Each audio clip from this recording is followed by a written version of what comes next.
Assalamualaikum warahmatullahi wabarakatuh. Selamat pagi anak hebat. Berjumpa kembali bersama saya, Ibu Guru Oki Pipit, dalam pembelajaran tema 4, globalisasi. Subtema 1, globalisasi di sekitarku. Pembelajaran 4. Kompetensi dasar pembelajaran kali ini yaitu KD 3.3, menelaah keberagaman sosial, budaya, dan ekonomi masyarakat. KD 4.3 mengkampanyekan manfaat keanekaragaman sosial, budaya, dan ekonomi. Tujuan pembelajaran: 1. Siswa dapat menjelaskan peran Indonesia dalam berbagai bentuk kerjasama di bidang sosial budaya dalam lingkup ASEAN dengan tepat. 2. Siswa dapat menyajikan informasi tentang peran Indonesia dalam berbagai bentuk kerjasama di bidang sosial budaya dalam ruang lingkup ASEAN dengan tepat. Pengertian globalisasi. Menurut Kamus Besar Bahasa Indonesia, globalisasi adalah proses masuknya ke ruang lingkup dunia. Secara makna kata, globalisasi adalah seluruh proses kehidupan manusia sehingga mendunia. Globalisasi adalah suatu proses di mana antar individu, antar kelompok, dan antar negara saling berinteraksi, bergantung, terkait, dan saling mempengaruhi satu sama lain yang melintas batas negara. Suatu proses sosial atau proses sejarah atau proses alamiah yang akan membawa seluruh bangsa dan negara di Indonesia semakin terikat satu sama lain, mewujudkan satu tatanan kehidupan baru dengan menyingkirkan batas-batas geografis, ekonomi, dan budaya masyarakat. Ciri semakin berkembangnya fenomena globalisasi di dunia. Perubahan dalam konstan ruang waktu, perkembangan barang-barang seperti telepon genggam, televisi, dan internet, pasar dan produksi ekonomi di negara-negara yang berbeda menjadi saling bergantungan. Peningkatan interaksi kultural melalui perkembangan media massa, terutama televisi, film, musik, dan transmisi berita dan olahraga internasional. Ciri semakin berkembangnya fenomena globalisasi di dunia. Pertama, kemajuan iptek. Kedua, penggunaan internet untuk mengakses informasi. Ketiga, penampilan atau gaya fashion seperti kebarat-baratan. Keempat, dapat mengakses acara live seperti acara sepak bola. Dampak positif globalisasi. Yang pertama, mudah memperoleh informasi dan ilmu pengetahuan.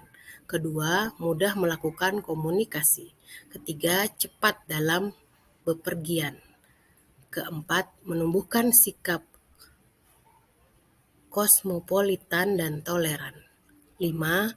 Memacu untuk meningkatkan kualitas diri. 6. Mudah memenuhi kebutuhan. Dampak negatif globalisasi. 1. Informasi yang tidak tersaring. 2. Perilaku konsumtif. 3. Membuat sikap menutup diri, berpikir sempit. 4. Pemborosan, pengeluaran, dan meniru perilaku yang buruk. 5. Mudah terpengaruh oleh hal yang tidak sesuai dengan kebiasaan atau kebudayaan suatu negara. Masalah globalisasi merupakan suatu ketergantungan, masalah sosial, politik, ekonomi, dan budaya. Globalisasi terbentuk karena beberapa faktor. Pertama, kebijakan negara untuk berhubungan dan menjalin kerjasama dengan negara lain. Kedua, sistem ekonomi internasional. Tiga, adanya migrasi penduduk ke berbagai negara. Empat, kemajuan ilmu pengetahuan dan teknologi. Tanggapan dan kecenderungan perilaku masyarakat dan globalisasi. Sikap positif. 1. Penerimaan secara terbuka. Kedua, mengembangkan sikap antisipatif dan selektif. Sikap ini merupakan kelanjutan dari sikap terbuka. 3. Adaptif. Sikap ini merupakan kelanjutan dari sikap antisipatif dan selektif. 4. Tidak meninggalkan unsur-unsur budaya asli. B. Sikap negatif. Tertutup dan was-was atau apatis. Kedua, acuh tak acuh. 3. Kurang selektif dalam menyikapi perubahan. Kerjasama negara anggota ASEAN dalam bidang sosial. Globalisasi adalah proses masuknya ke ruang lingkup dunia. Penyebab globalisasi antara lain perkembangan teknologi dan alat komunikasi, serta kemajuan alat transportasi. Perkembangan teknologi dan alat komunikasi memudahkan kerjasama antar negara. Begitu juga dengan kemajuan alat transportasi yang memudahkan barang dari luar negeri masuk ke suatu negara atau sebaliknya. Kamu sudah pernah belajar tentang negara-negara yang tergabung dalam ASEAN.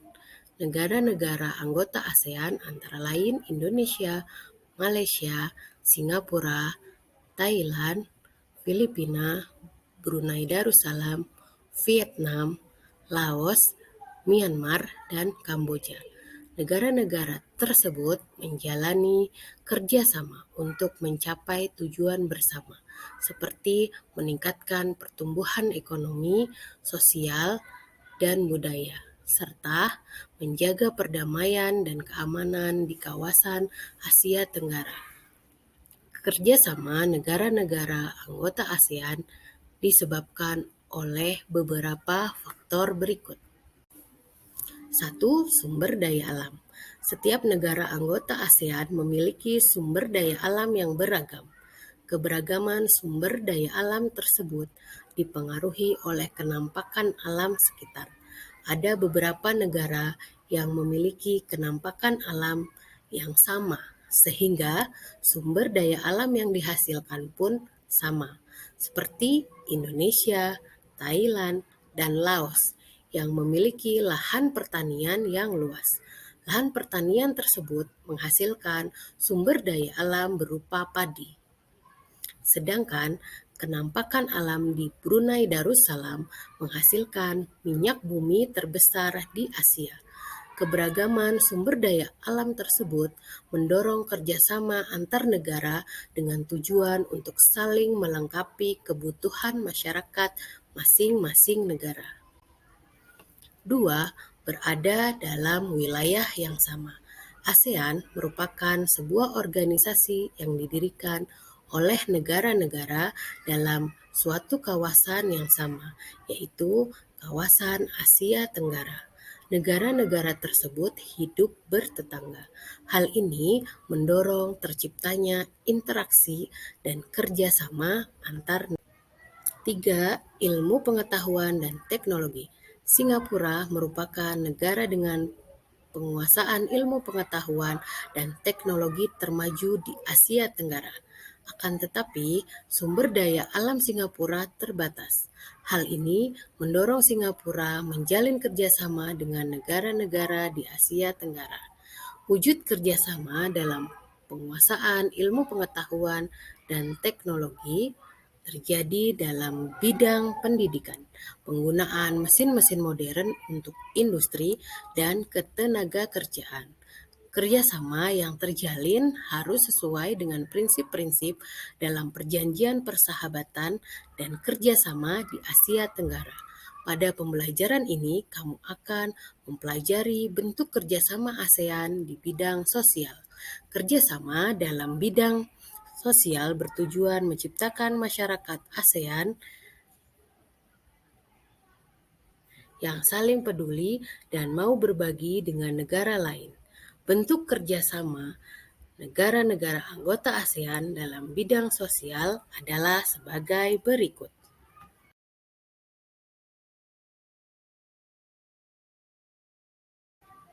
Bentuk kerjasama negara-negara anggota ASEAN dalam bidang sosial adalah sebagai berikut.